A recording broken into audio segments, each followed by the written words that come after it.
Today we have the 2022 Tesla Model Y. This vehicle has done just under 29,000 miles. It has an automatic transmission and a fully electric motor. On our user interface, we're met with an overview of the vehicle. This allows us to open the boot, charging port and bonnet, all from within inside the car.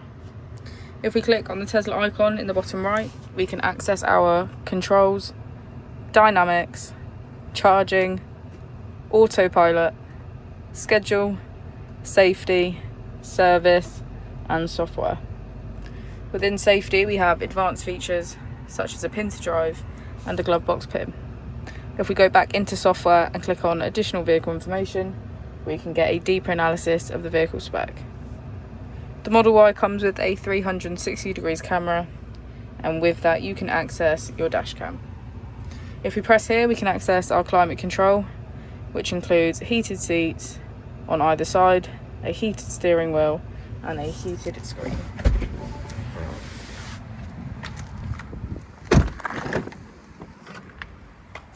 As we go into the back of the vehicle, we can get a good view of our panoramic roof.